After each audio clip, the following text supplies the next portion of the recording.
¿Qué tal amigos? ¿Cómo están? Bienvenidos amigos de infoenlace.net.be, también Pablo 360 que vamos a estar compartiendo con todos ustedes. Ya mi invitado está allí. Él es el doctor Fernando Prieto, él es un cardiólogo pediatra.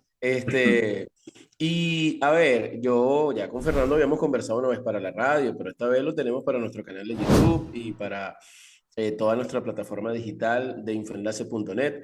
Fernando, gracias por la invitación, por aceptar la invitación y sobre todo, bueno, para poder conversar sobre temas tan interesantes, porque yo creo que gran parte de la sociedad o quienes no han tenido la necesidad de llevar a su hijo a un cardiólogo, la gente dice, pero un cardiólogo para los chamos. Bueno, pues sí, claro, eso no es nada nuevo, pero interesante conocer un poco eh, la importancia que tiene el cardiólogo, sobre todo pediatra, en este momento. Gracias, Fernando. Bueno, Pablo, buenas noches. Gracias por tu invitación a tu programa. Gracias por esta entrevista. Y bueno, gracias por querer saber algo más de cardiología pediátrica. Y bueno, Sí. gracias a tu distinguida audiencia. Bueno, cuéntame, ¿cómo asumimos esto de esta función que cumplen ustedes como profesionales de la salud y ser cardiólogo, en este caso de niños? Claro. Fíjate que cardiología pediátrica, yo me acuerdo cuando yo llegué de Barcelona, España, que allá hice la especialidad, eso fue hace 25, 26 años atrás. Este, cardiólogo pediatra, eso no existía, o no se Mm, consideraba que fuera una especialización. Hoy por hoy ya en el país se forman cardiólogos pediatras. El cardiólogo pediatra es muy, muy importante en muchas áreas, en mm, demasiadas áreas, diría yo. Primero, porque los niños sí tienen malformaciones congénitas en su corazón y en las válvulas o en sus paredes o en anomalías coronarias o en patologías valvulares. O sea, siempre el niño tiene que ser evaluado ante un soplo, ante un desmayo, ante una taquicardia, ante una arritmia. Y nosotros incluso evaluamos a las mujeres ya embarazadas para ver si ese bebé interesante. trae una cardiopatía y de hecho se llama ecocardiografía fetal. Y con Mm. eso nosotros hacemos pronósticos, incluso podemos operar en útero. Entonces, la cardiología pediátrica evalúa muchos factores. Por ejemplo, en los neurólogos que tienen niños con TDAH, que es el Ujú. trastorno de déficit de atención, o niños con autismo y tienen que usar cierto tipo de medicamentos, tienen que tener el aval de la evaluación cardiovascular para poder hacer eso. Tú tienes un niño en terapia intensiva porque tiene un dengue hemorrágico grave, pues llaman al cardiólogo. Si tú tienes un niñito como nació ayer, por ejemplo, que tuvo un sufrimiento fetal, un recién nacido con asfixia perinatal, que tuvo asfixia del miocardio, que es el corazoncito, pues llaman al cardiólogo infantil. Si tú vas a operar a un niño de adenoides, de hernias umbilicales, hernias inguinales, que es frecuente, entonces tú tienes que entender que tienes que hacerle una evaluación preoperatoria a esos niños. Tú tienes niños haciendo deportes, hay que hacer evaluación Mm. cardiovascular pediátrica.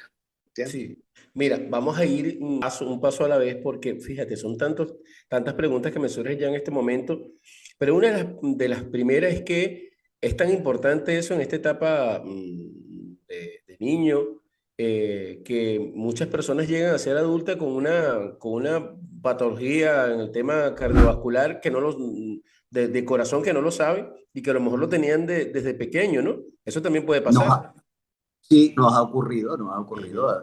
Hace un par de años llegó a la consulta una señora enviada por el cirujano cardiovascular con 62 años y tenía una cardiopatía congénita que pasó así como que escondida, solapada, y a la Imagínate. final no lo operó el cirujano cardiovascular, sino que lo operamos nosotros los cardiopediatras, Ay, porque ¿y se eso hace por, por cateterismo, ¿y por qué se se hace por hizo, cate- por qué se hizo así a pesar de la edad? Y disculpa la pregunta. Bueno, porque ya la señora se cansaba, entonces le hacen una Claro. rayos X, tenía el corazón recrecido, entonces pensaron en evaluarla un poquito mejor y que le consiguieron un defecto en la parte del tabique interauricular, un hueco, pues, en pocas Mm, palabras. ok, Entonces, eso es una comunicación interauricular y pasa sangre del lado izquierdo hacia el lado derecho y se va para los pulmones. Entonces, claro, la señora ya tenía los pulmones cansados porque, oye, había pasado 62 años. claro. Eso no es lo habitual, porque gracias a la cardiología pediátrica, nosotros descubrimos esos defectos a tempranas edades, pues. Fernando, ¿cuáles son las patologías más comunes que tú atiendes normalmente? Ajá, mira, la palabra más comunes son los soplos. Los Mm. soplos, los desmayos, los síncopes, las taquicardias, dolor de pecho. ¿Podemos explicar cada una de ellas, por favor? Bueno, vamos a hablar del soplo, porque el Mm, soplo está mal interpretado a nivel de calle. Los soplos, la gente dice, no, eso es un huequito que cuando crezca se le cierra. No es así. No, que eso es aire. Aquí adentro del corazoncito no puede haber aire. Entonces, los soplos son sonidos. El corazón produce un primer ruido y un segundo ruido. Y entre esos dos sonidos pueden haber otro tipo de sonido. Y ese sonido nosotros lo llamamos soplo. Causas de soplos. Tenemos más de ciento y pico de soplos diferentes. mm. Desde los infantiles, veninos, pediátricos, musicales, de estilo, vibratorios que son inocentes, hasta los que tenemos soplos donde tenemos que operarlos. Y dependiendo de la gravedad, eso es importante. Cuanto más pequeño sea el niño y tenga un soplo descubierto por su pediatra, ese niño es de más alto riesgo de sufrir malformaciones del corazón. Y Mm. las malformaciones del corazón se da uno por cada 100 nacidos vivos, aquí y en todas partes del mundo. Entonces, por eso que las cardiopatías congénitas son una de las malformaciones congénitas más frecuentes en la población pediátrica. Interesante, interesante. Ahora,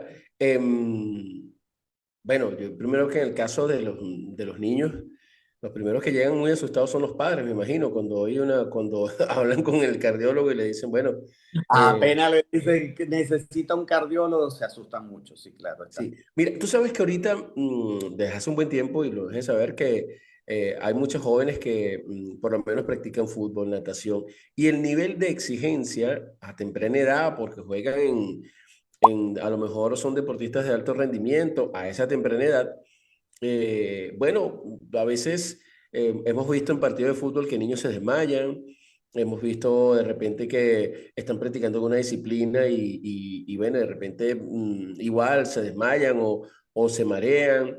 Y entonces estoy escuchando con mucha frecuencia que están comenzando a ir al cardiólogo. A ver, esto con el tema deportivo, ¿cómo lo ves tú?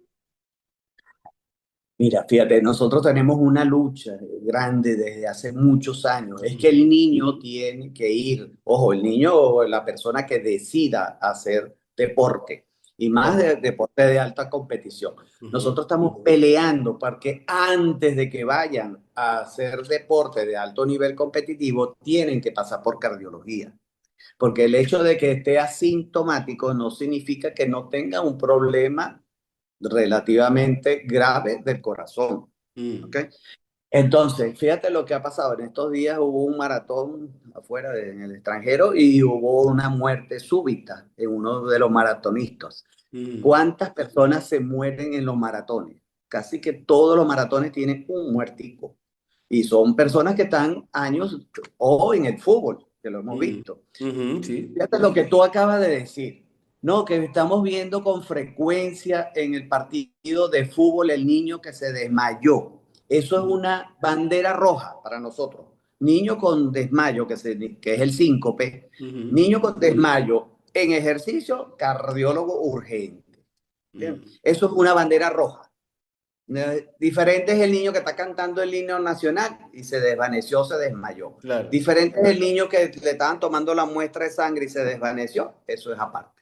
Mm, Pero, por ejemplo, niños que estén acostados y se desvanecen o se desmayan, o niños que estén con dolor torácico en el juego, que se desmayen, eso es una bandera roja. Tienen que acudir al cardiólogo mm. urgente.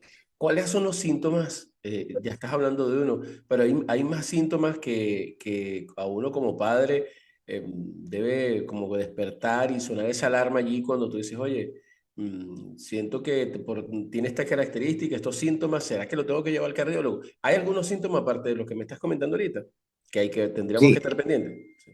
bueno, uno de ellos es el dolor de cabeza, el mareo, las náuseas, la taquicardia, dolor de pecho, la sensación de que no puede respirar, si le duele mucho, si tiene como sensación de desvanecimiento, si se pone blanco, pálido o morado, cianosis, ¿ok? Si ese niño no rinde en el deporte, si ese niño no crece en el peso y talla adecuado, entonces ese es un niño que tiene que ser evaluado por cardiología. A ver, entonces, esto es un trabajo de corresponsabilidad también. Hay muchas academias, natación, estoy hablando de varias disciplinas, voleibol, básquet, fútbol. Es más, lo hemos visto mucho bueno, mucho no, recientemente vimos un caso en un club recreativo acá en nuestro estado, acá en Valencia, Venezuela, En un niño natación. de natación. Entonces, importante la orientación y la preparación también de quienes están a cargo de secretarías deportivas de clubes y de academias, ¿no? Que estén conscientes de eso. Claro, mira, fíjate que hace muchos años atrás, te estoy hablando más de 15 años atrás, todos los clubes deportivos mandaban a hacer su evaluación cardiovascular a los nadadores, ¿ok? Mm, Y venían de todas partes los que hacían natación. De aquí de la parte de Naguanagua, de la parte deportiva, también los mandaban a hacer evaluación a todos esos maratonistas, todos esos que hacen atletismo, todo eso se evaluaba. Con mm. la condición Venezuela país ha disminuido el reporte hacia los niños, o sea, hacia el cardiólogo, perdón. Entonces, hemos tenido menos evaluaciones. Pero hace muchos años tengo un ejemplo que también era un nadador y ese niño tuvo bueno, una arritmia muy complicada, fue a una clínica de aquí importante de la ciudad Ujú. y cuando se fue evaluada, no por mí, sino por una colega, resulta que ese niño tenía una arritmia muy peculiar que es genética y por lo cual habían familiares que podían colocarse. Esa arritmia es tan peligrosa que él se tuvo que colocar un desfibrilador. Y Imagínate. entonces se hizo el estudio a los hermanos y a unos primos, porque es genético, y resulta que dos miembros de la familia también lo tenían, por lo cual se le colocó desfibrilador para evitar muerte súbita. Imagínate lo importante. Mm. Yo ayer hice una evaluación preoperatoria y el niño tenía una arritmia muy, muy importante, por lo cual no lo dejé operar. La semana pasada a un niño le salió una cardiopatía congénita y no se puede operar porque es que tiene una obstrucción de la aorta, tenía la tensión arterial alta. Y bueno, estamos haciendo los trámites para operarlo lo antes posible porque es una urgencia. Y se venía por una cirugía simple de pediátrica. Oye, y Fernando, otro aspecto importante allí de conocer es que, eh, a ver, ya en esta conversación me has comentado, pero ¿cómo descubre el médico cuando, o por lo menos cuando uno dice, bueno, es que necesita ir al cardiólogo? Porque más allá de los síntomas, bueno, me estás hablando de cosas que tienen que ver que, bueno, que son hasta hereditarias. Hay algunas patologías dentro del mundo de la cardiología que son hereditarias como tal. Algunas hereditarias, pero la mayoría son congénitas. Congénita es Ah, que naces con esa nace con, patología. sí, con esa Y patología. hereditaria es que, bueno, tiene un factor genético que te lo puede Mm. ¿Cuál es heredar, más porque común de las dos? ¿La congénita o la no, no, hereditaria? las congénitas. Congénita, sí. Eso es a nivel mundial. Y por eso que la parte de cirugía cardiovascular está en los hospitales llenos, porque es que hay que operar muchos niños, porque son uno de cada 100 nacidos vivos. Entonces, Imagínate. en Valencia si nacen 400 niños en el Hospital Central y Maternidad del Sur. Bueno, ahí Ujú. tienes cuatro cardiópatas diarios, Mm. más Sí. lo que están en las diferentes clínicas, ¿verdad? Sí. Mira, Fernando, otro aspecto también importante para conocer, porque yo siento que el tema cuando se habla del corazón siempre va como que enfilado hacia los adultos, pero ¿qué tan importante es? esta etapa del cardiólogo pediátrico en este caso, porque la gente dice, bueno, pero si mi muchacho no siente nada, puede ser, de repente yo puedo ir a una consulta con mi hijo por decir algo y así no sienta nada, por lo menos un chequeo, es válido eso. Claro que sí, claro que sí. Es Mira, recomendable. es recomendable. Mira, ¿tú sabes qué le tengo yo miedo? A una mamá que me dice, yo quiero que le haga un chequeíto. Señora, ¿pero por qué? No sé, es que yo no sé, pero es que yo veo que él no rinde la natación. Yo veo que él se cansa más que los compañeritos. No, es que yo no sé, pero es que me da algo. Ese niño jura lo que tiene algo, porque las mamás tienen ese séptimo sentido donde Mm, saben que su hijo probablemente tenga. A mí me asusta más eso que un pediatra me mande una referencia así grandota que me diga que tiene un soplo histórico que se pone morado y se desmaya. Eso, mm, me asusta más la mamá que hace eso. claro. Ha ocurrido, ha ocurrido. Mira, la cardiología pediátrica tiene diferentes etapas, porque es que el recién nacido, cuanto más pequeño es el niño, más frecuencia Sí, cardíaca no. alta tiene. Ujú, Ellos nacen con 140 latidos por minuto y claro. las tensiones bajas. A medida que el niño va creciendo, va bajando la frecuencia y va subiendo la tensión. Entonces tenemos etapas de evaluación. En el recién nacido, por ejemplo, en mi consulta, recién nacido menor de 28 días, que lo envía el pediatra por soplo, le dan cabida urgente, porque Claro. eso es una cardiopatía casi que seguro. Ujú, Entonces, no sabemos porque las cardiopatías, bueno, yo tengo operado un bebé a la hora de nacido, ¿ok?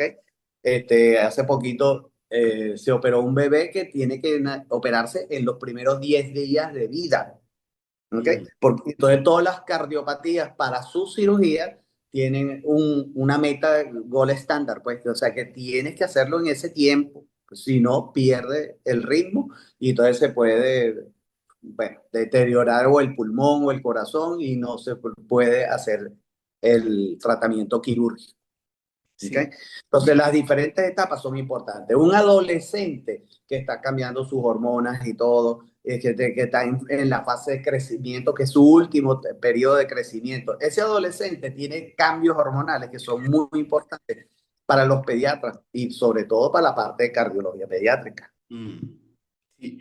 Y, a ver, la alimentación es uno de los aspectos que siempre son muy importantes, pero estamos hablando de alimentación que puede ser para un niño que sea obeso. También una alimentación, un tipo de alimentación para un niño deportista, que hay algunos casos que, bueno, que de repente la alimentación no está bien orientada y que tan importante, ¿no? Es eso, Fernando. También, así como es tan importante en el adulto, para el chamo también. Sumamente importante. Ahorita tenemos un problema grave, grave con la alimentación en los niños. Mm, En nuestro medio, dado la Venezuela país y la cultura, nosotros estamos comiendo exceso de harinas, azúcares y almidones. ¿Ok? mm, Entonces ahora los niños tienen resistencia a la insulina, están ganando peso, les sube la tensión, tienen grasa abdominal y eso ya son factores de riesgo que comienzan en la temprana infancia. Y mm, eso no lo veíamos antes así. Eso es de un tiempo para acá. ¿Qué sucede ahora? Por ejemplo, eso me sucede mucho con los beisbolistas. Los beisbolistas, el niño está flaco y quieren que sea así papeado, papiado. gordo, para que batee mejor, que no sé qué. Entonces lo mandan a comer pasta, le dan toles de arroz, no sé qué, le quieren dar hormonas, le quieren Sí. poner miles de cosas y eso no es así. Ese La es alimentación. ese es uno de los casos que te quería hablar, que lo he escuchado en el béisbol. Eso, no, no, no, esto es algo malo y de verdad que nosotros tenemos ahorita niños con niveles altísimos de colesterol, de triglicéridos, niños con resistencia a la insulina y Fernando, es que todo. estamos viendo los chamos que están metidos también, que pasan todo el día jugando sentados de manera El en sedentarismo. videojuegos. Sí, sedentarismo grave. Sí. Mira, yo tengo una fórmula para tener Ah, eso salud. está bueno. Vamos a escuchar esa fórmula. Sí. Esa fórmula para tener salud es fácil. Ujú. La salud entra por la boca, por lo cual la alimentación es crucial, tiene que ser variada, tiene que tener proteínas, tiene que tener vegetales, tú puedes tener tus frutas, tú tienes que tener tus granos, ¿verdad? Hay que tomar agua, los niños no están tomando agua. Es increíble lo importante que es el agua y no toman agua. Y hay que hacer deporte que muevas piernas y lleve sol, ese es un deporte más saludable. Háblese de natación, fútbol, béisbol, ¿verdad? Esos son deportes importantes. Sobre el sueño, por ejemplo, los niños se tienen que acostar temprano y dormir temprano y se tienen que apagar las luces porque las hormonas trabajan y manejan es con la luz apagada y con el ritmo circadiano. Las hormonas lo que saben es que hay día y que hay noche. No, ellos no saben que hay miércoles, que hay Mm. sábado, domingo y que yo puedo hacer rubieras viendo televisión y comiendo pizza hasta las 11 de la noche. No. A las 8 de la noche quise dormir, apagar las luces. O sea, el sueño es crucial y hay que levantarse temprano. ¿Ok? Y hay que llevar sol. Pablo, yo pido vitamina D en un país tropical y de 10 niños, 9 me la traen por debajo del valor mínimo. Y ¿Ah? sí, sí, Mínimo. no está justificado por Porque, ningún lado. ajá, entonces tú dices, bueno, pero por cómo es posible que, ojo, y de laboratorios muy confiables. Mm. Entonces tú dices, pero ¿por qué? Bueno, pero es que es lo que tú acabas de decir. Están todo el día jugando en la computadora, con el televisor, están en la clase, pero no hacen deporte ni hacen actividades al sol, porque hay niños que, me lo han dicho en la consulta, le huyen, no, que yo no me quiero poner más negrito, no, que yo no quiero tener sol, no, a mí no me gusta el sol, me molesta. Y Sí. resulta que la vitamina D es crucial. Entonces, si tú tienes una buena alimentación, tomas agua, haces deporte, donde muevas piernas, lleves sol y te duermas a la hora que te corresponde, usted va a tener salud, Sí, sin así es. medicina. Fernando, el tiempo vuela. Yo sí quisiera que antes de despedir, bueno, la gente que esté, que nos vea, no solamente en Venezuela, sino también fuera de Venezuela, sepan cómo te pueden contactar, tus redes sociales, cómo te contactan. Bueno, para quienes estén fuera, estamos en Valencia, Venezuela, y ya vamos a saber cómo podemos contactar a Fernando y si tienes un mensaje final, por supuesto, para nuestra audiencia. Bueno, estamos en cardio, piso, PETBAL, P de pediatría, Ok, PEDBAL, que es de Valencia. Entonces, cardio, piso, PETBAL y Fernando Piso Prieto 1. ok. Mi mensaje final, yo que quiero mucho la cardiología pediátrica, es que todo pediatra tome tensión arterial, evalúe la esfera cardiovascular, que no piense solamente que es el moquito, que es el problema respiratorio o que es el problema de crecimiento. Hay que evaluar bien la parte cardíaca, porque no Mm. se justifica que me lleguen niños por un preoperatorio y estoy viendo niños con problemas del corazón. ¿Okay? Sí. Se supone que el pediatra también tiene que ayudar. Entonces, todos se enfoquen en que hay banderas rojas, por ejemplo, la que tú nombraste. Un Mm. niño que se desmaya haciendo ejercicio en un partido de fútbol, ese tiene que ir para el cardiólogo. ¿Okay? El niño que se desmayó y estaba acostado en el sofá de la cama o estaba durmiendo, ese niño o convulsionó, tiene que hacer evaluación por neurología y por cardiología. ¿Okay? Entonces, la cardiología de niños abarca desde la cantidad de medicamentos que tienen que usar por las diferentes especialidades y que influyen en la parte cardiovascular. ¿Ok? Entonces, todos esos medicamentos que mandan neurólogos, psiquiatras y todos tienen interferencia cardíaca. Por supuesto que todos los niños en estado grave que están en las terapias intensivas, pues necesitan de la evaluación cardiovascular. Los perinatólogos son los que hacen la evaluación al bebé y son los primeros que capturan, oye, mira, ese corazón no me gusta, derívelo al cardiólogo pediatra y el cardiólogo pediatra le dice más de que va a nacer ese niño con malformación congénita del corazón. Bueno, Fernando, una vez más agradecido por tu tiempo. Gracias por acompañarnos. Gracias a ti por la invitación.